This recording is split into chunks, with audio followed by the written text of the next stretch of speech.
Hay un río en el sur de México que nunca duerme, el Suchiate. Corre entre Chiapas y Guatemala, y de noche, cuando el calor baja apenas un grado y el aire huele a lodo y a diésel, las balsas salen, balsas hechas con tablas viejas y cámaras de neumático infladas, sin motor, sin luces, sin documentos, cargadas hasta casi hundirse con sacos de azúcar, costales de café, cajas de fruta, y todo esto pasa debajo del puente internacional. Rodolfo Robles, a plena luz del día, a la vista de quien quiera ver. Eso no es una leyenda. Eso lo documentó La Jornada. Y ahí está el primer dato que debería dejar a cualquiera sin palabras. El Observatorio contra el Contrabando calculó que por ese río pasan 64,80 toneladas de alimentos ilegales cada año, solo de productos alimenticios. El valor estimado es de $110 millones anuales, cruzando en balsas, en silencio, sin que nadie pague un solo peso. Pero esto no empezó ayer. Y la pregunta que nadie ha respondido bien es una sola. ¿Por qué tardó tanto México en actuar? Hay algo más detrás de esa pregunta.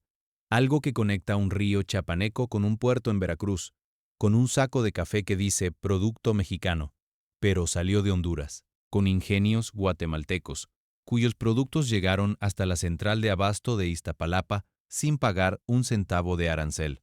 Y todo eso está relacionado con algo que el campo mexicano lleva años gritando sin que nadie en Ciudad de México alcanzara a escuchar. En los próximos minutos van a entender por qué el precio del kilo de café en Veracruz cayó 35% en menos de un mes, por qué la Fiscalía General de la República tuvo que mandar un operativo a Ciudad Hidalgo, Chiapas, para decomisar 22 toneladas de azúcar que ya circulaban en el mercado interno, y por qué la Guardia Nacional se desplegó en rutas que hasta hace muy poco eran, en los hechos, tierra de nadie. Quédense, porque lo que viene no es solo una noticia de frontera, es la historia del campo mexicano peleando por sobrevivir. Antes de llegar a los operativos hay que entender qué se estaba perdiendo, y para eso hay que ir a Chiapas, a un cañaveral en agosto de 2025, a un ingenio azucarero donde el líder del sindicato azucarero, Lorenzo Pale, acaba de hacer una declaración que los medios nacionales apenas levantaron. En total, entre azúcar legal e ilegal, están entrando 700,000 toneladas de Centroamérica, una crisis que el sector no había visto en 20 o 25 años. Sus palabras exactas: 700,000 toneladas. Para ponerlo en perspectiva, México produce cada año alrededor de 5 millones de toneladas de azúcar. Eso significa que el contrabando más la importación centroamericana representan el 14% de lo que el país produce.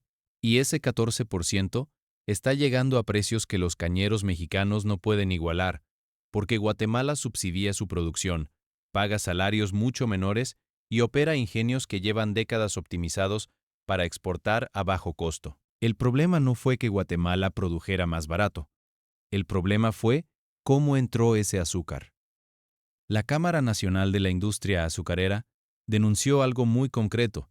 Entre octubre de 2025 y febrero de 2026, Guatemala reportó exportaciones hacia México de 16,000 toneladas métricas de azúcar. México, por su parte, registró haber importado apenas 1,000 toneladas en ese mismo periodo.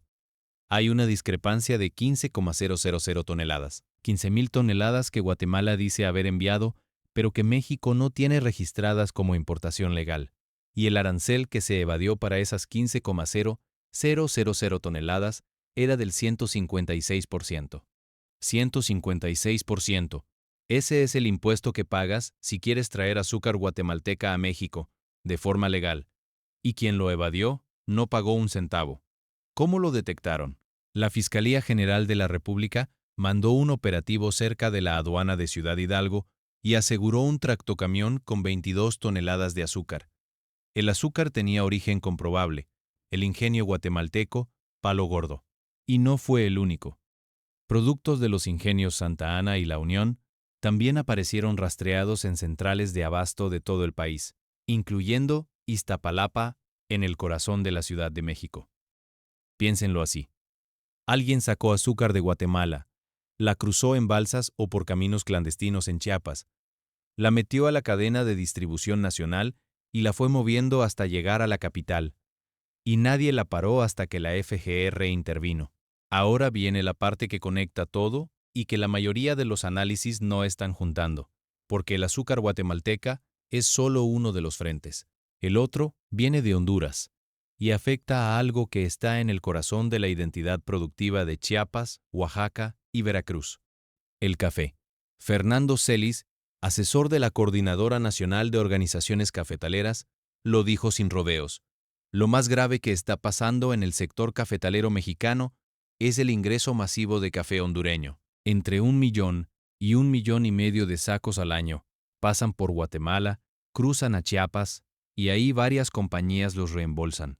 Les cambian el saco, les pegan otra etiqueta y los venden como café mexicano. 1,5 millones de sacos de café hondureño circulando en México como si fuera nacional. Y la razón por la que esto funciona tan bien es sencilla y al mismo tiempo indignante. En Honduras, el salario en el campo no llega a 70 pesos diarios. En las regiones cafetaleras de Chiapas y Veracruz, ese salario supera los 150 pesos. Eso significa que el productor hondureño puede vender su café mucho más barato y aún así tener margen. El mexicano no, porque sus costos de mano de obra doblan los del competidor que está, en los hechos, destruyendo su mercado. Y el impacto llegó con una velocidad brutal. En diciembre de 2025, el kilo de café cereza se pagaba hasta 22 pesos en las regiones cafetaleras. En enero de 2026, ese precio cayó a 14 pesos, en menos de un mes, una caída del 35%. Rómulo Melchor Vallejo, presidente de la Unión Nacional de Cafetaleros El Barzón, lo dijo con todas sus letras. El pago que reciben los productores ya no alcanza para cubrir los costos básicos de producción. 14 pesos el kilo. El costo de corte solo ya es de 6 pesos. Queda un margen de 8 pesos para pagar insumos, transporte, procesamiento y vivir. 8 pesos por cada kilo que un campesino cosecha a mano, bajo el sol, en terrenos de montaña que no admiten maquinaria. Los cafetaleros de Veracruz salieron a manifestarse en Xalapa el 19 de enero de 2026. La Coordinadora Nacional de Organizaciones Cafetaleras denunció lo que estaba pasando. La jornada lo reportó. Y el problema seguía ahí exactamente igual. Esto no es un fenómeno nuevo. La Unión Mexicana de Fabricantes y Formuladores de Agroquímicos documentó que la entrada de café ilegal había disminuido el valor del café nacional en hasta un 60%. 60%. Y la producción de café en México se concentra principalmente en Chiapas, con el 37%, Veracruz con el 24% y Puebla con el 21%. Esas tres entidades cargaron solas el peso de esta crisis durante años. ¿Recuerdan la pregunta con la que empezamos? ¿Por qué tardó tanto México en actuar? La respuesta es más complicada de lo que parece, y tiene una capa que los noticieros de tendencia generalmente no abren. El contrabando por la frontera sur no es solo un problema de competencia desleal entre productores. Hay estructuras criminales encima de todo esto. Fuentes militares consultadas por medios mexicanos confirmaron que el tráfico de mercancías a través del río Suchiate involucra al cártel de Sinaloa en la zona costera del sur y al cártel Jalisco Nueva Generación en la Sierra Chiapaneca. Esos grupos no solo permiten el paso, cobran peaje por él. La Comisión de Defensa del Comercio Formal de Guatemala lo documentó desde el otro lado de la frontera. Hay cobros de peajes a quienes cruzan mercancía, extorsión sistemática a comerciantes informales, y redes de coyotes especializados que controlan las rutas y fijan tarifas para evitar retenes. El contrabando agrícola lleva años siendo un negocio del crimen organizado. No es un grupo de campesinos guatemaltecos cruzando costales en balsa. Es una operación logística con múltiples capas, con complicidades dentro del sistema, con rutas definidas y tarifas establecidas. Y eso explica por qué simplemente cerrar la frontera no es suficiente. Las redes se reorganizan, cambian rutas, horarios, bodegas, caras. El Observatorio contra el Contrabando de Guatemala advirtió que el problema en las aduanas no se mide solo por decomisos, sino por la capacidad del sistema de adaptarse. En épocas de mayor vigilancia, las cargas se fraccionan. En lugar de un camión con 20 toneladas, van 20 vehículos con 1 tonelada cada uno. más difíciles de detectar, más fáciles de justificar. Esta es la realidad que el gobierno mexicano heredó cuando decidió actuar. El operativo que comenzó a cambiar las cosas tiene varias piezas que vale la pena describir con precisión. La Guardia Nacional fue desplegada en las rutas de internamiento hacia el centro del país, no solo en los puntos de cruce formales, sino en los caminos secundarios, las veredas, los pasos clandestinos que durante años funcionaron como corredores invisibles para la mercancía. La instrucción fue específica: revisar, documentar, bloquear. Pero el operativo no se limitó a la frontera terrestre con Guatemala. En los puertos de Veracruz y Altamira, las autoridades aduaneras intensificaron las revisiones de contenedores provenientes de Honduras. Ahí encontraron algo que confirma que el problema no era solo de balsas cruzando ríos, contenedores completos cargados de granos y mariscos que no cumplían con los requisitos fitosanitarios básicos para su comercialización en México, con declaraciones aduaneras incompletas y documentación que no resistía una revisión profunda. El camarón hondureño merece capítulo aparte. México y Honduras tienen una historia complicada con este producto. En 2024, México impuso un embargo al camarón hondureño. Lo levantó en mayo de ese año.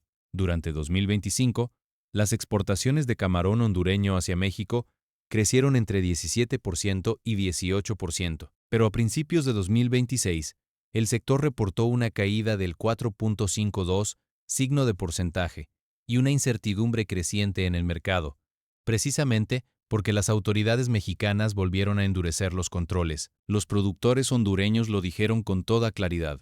Están en riesgo 5,000 empleos directos y alrededor de 50,000 empleos indirectos. Para ellos, el cierre del mercado mexicano es una catástrofe, y eso ayuda a entender algo importante.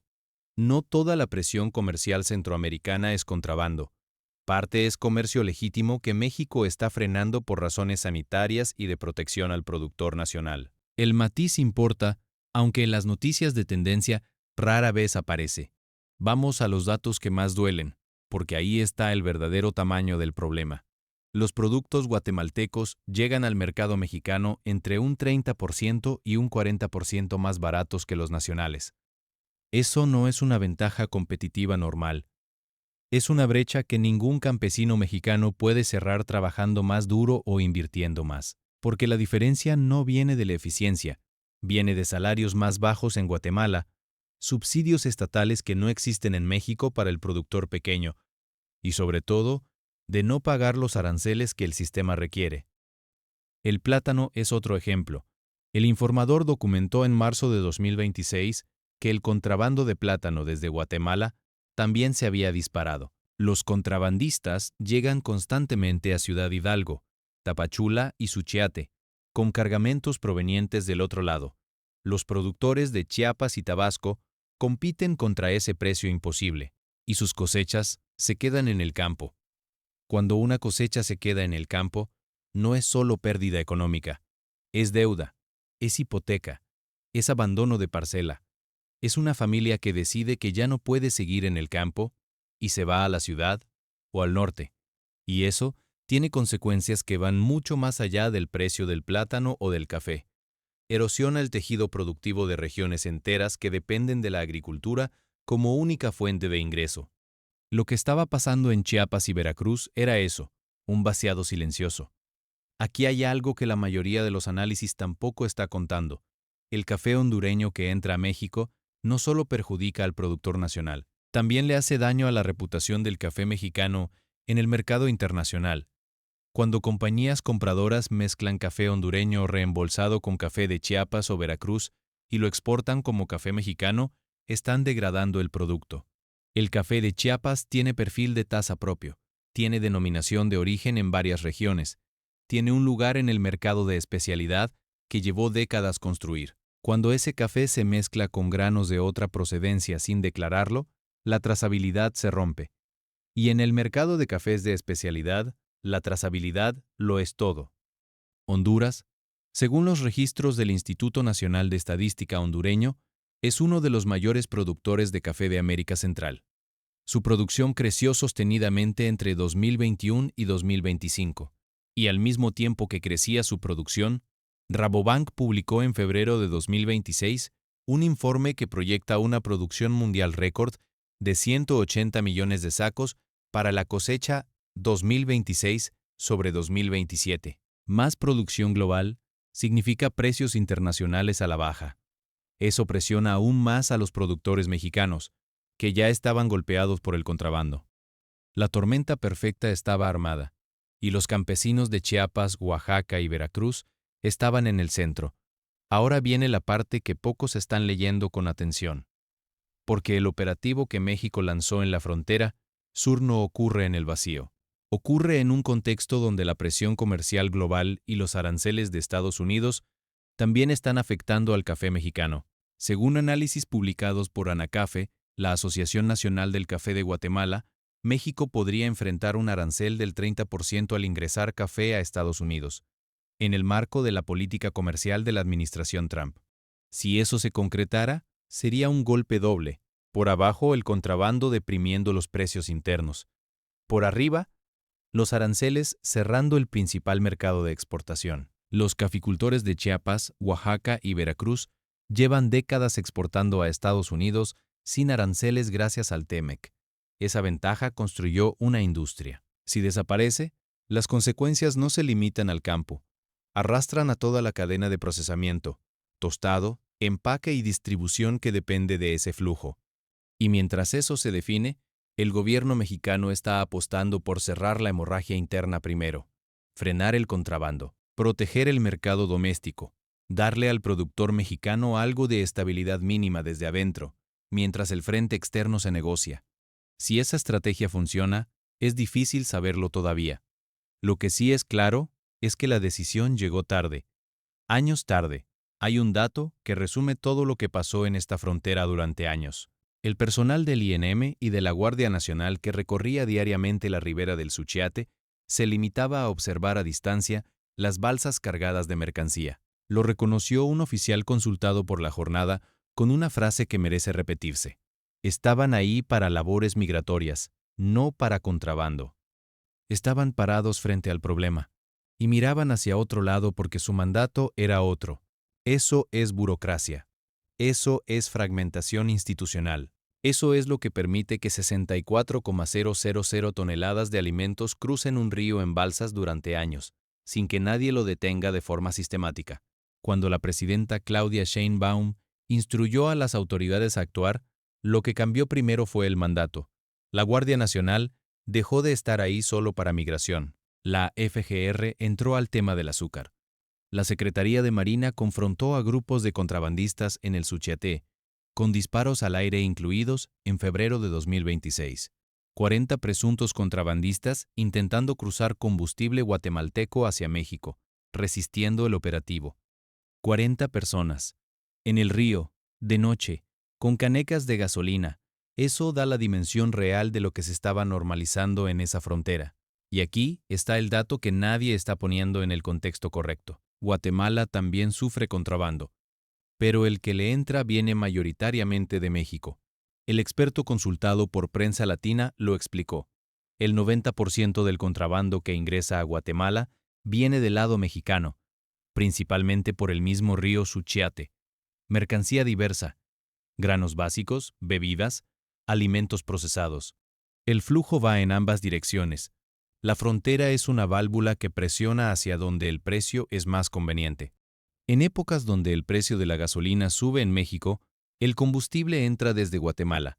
Cuando el azúcar guatemalteca es más barata, entra a México. El sistema responde a los incentivos económicos con una eficiencia que el comercio formal difícilmente puede igualar, precisamente porque no tiene costos. Sin arancel, sin transporte formal, sin seguro, sin regulación sanitaria, sin factura. La única forma de competir con ese modelo es haciendo que el costo de cruzar ilegalmente sea mayor que el costo de cruzar legalmente. Y eso requiere vigilancia sostenida, no operativos de 2 semanas. Los expertos guatemaltecos en el tema son claros. El combate al contrabando no puede medirse solo por decomisos. Las redes son elásticas, se comprimen cuando hay presión y se expanden cuando la presión afloja. En enero y febrero, periodo de reacomodo según la Comisión de Defensa del Comercio Formal, Las cargas se fraccionan, las rutas cambian, la actividad se vuelve menos visible pero no desaparece. La pregunta real es si México tiene la capacidad institucional y la voluntad política para mantener la presión durante el tiempo suficiente, como para cambiar la ecuación de fondo. Esto tiene consecuencias que van más allá del campo. Un campesino de Chiapas que no puede vender su cosecha de café a precio justo no es solo un problema del sector primario, es un eslabón que cuando cede arrastra a los que siguen. El transportista que lleva el café al beneficio, el trabajador del beneficio, el tostador artesanal, el exportador pequeño, la cooperativa que construyó durante años su acceso a mercados de especialidad en Europa o en Estados Unidos. Todo eso se sostiene sobre el precio que recibe el productor por su kilo de cereza. Cuando ese precio cae de 22 a 14 pesos en un mes, toda la cadena tiembla. Los productores de la región de Coatepec, en Veracruz, vieron caer el precio del quintal de café pergamino en 2,100 pesos. En 2 meses, un 33%. Fernando Celis, el asesor de la Coordinadora Nacional de Organizaciones Cafetaleras, advirtió que la situación estaba generando un desaliento profundo en el sector. Desaliento que en el campo tiene una sola traducción: abandono de parcelas. Cuando se abandona una parcela cafetalera, la recuperación tarda años. El café es un cultivo perenne que necesita entre 3 y 4 años para producir después de plantado o rehabilitado. Si los productores dejan sus cafetales por una crisis de precios, el daño no se repara con un solo buen ciclo. Y ese es el horizonte que la operación en la frontera sur intenta evitar. Llegar antes de que el daño sea irreversible. Lo que viene a continuación es lo que nadie está monitoreando todavía, pero que va a definir si todo esto sirvió de algo. La industria azucarera mexicana tiene 3 presiones simultáneas: el contrabando de Guatemala, la reducción de la cuota de exportación hacia Estados Unidos, que limita la salida del excedente nacional, y la sustitución del azúcar por jarabe de maíz de alta fructosa en la industria de alimentos y bebidas. El Grupo Consultor de Mercados Agrícolas lo documentó con precisión. Son 3 frentes actuando al mismo tiempo sobre un sector que ya venía presionado. Cerrar el contrabando resuelve uno de los 3. Los otros 2 siguen ahí. Para el café es parecido. El contrabando hondureño es un factor, pero también están los precios internacionales en caída, la roya que sigue afectando plantaciones en varias regiones, los costos crecientes de insumos después del aumento al salario mínimo, y la amenaza de aranceles en el mercado de exportación más importante. El operativo en la frontera no va a resolver todo eso, pero si logra detener la sangría del contrabando, al menos devuelve al productor un piso mínimo desde el cual pelear. Y quizás eso es todo lo que el campo mexicano está pidiendo ahora mismo. Un piso. No una promesa. Un piso. Vamos a cerrar con algo que debería quedarse. La historia que acabamos de contar no es nueva. Fernando Celis, el asesor cafetalero, lleva años diciéndolo. Lorenzo Pale, el líder cañero, lleva años diciéndolo. Las organizaciones campesinas de Chiapas llevan años pidiendo que alguien les explique por qué tienen que competir contra café que entra sin impuesto, contra azúcar que cruza en balsa, contra fruta que llega sin certificado sanitario. Lo decían. Y el río Suchiate seguía siendo tierra de nadie. Lo que cambió no fue el problema. Lo que cambió fue que alguien en Ciudad de México decidió que valía la pena mandar a la Guardia Nacional a los caminos de extravío, a los puntos ciegos, a las balsas que salen de noche. Si eso es suficiente, el tiempo lo dirá. Lo que no puede decirse es que nadie sabía lo que estaba pasando. Sabían, todos sabían.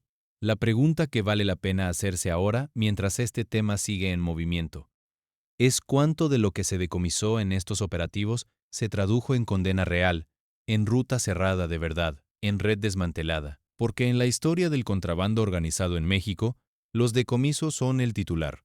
Lo que viene después, raramente lo es. ¿Qué están monitoreando ustedes en sus regiones? ¿Llegó el impacto de este contrabando hasta su comunidad, hasta el mercado de su ciudad, hasta el café que toman en la mañana, sin saber de dónde viene realmente? Eso es exactamente lo que vamos a seguir investigando. Porque esta historia no terminó con la operación, apenas empezó.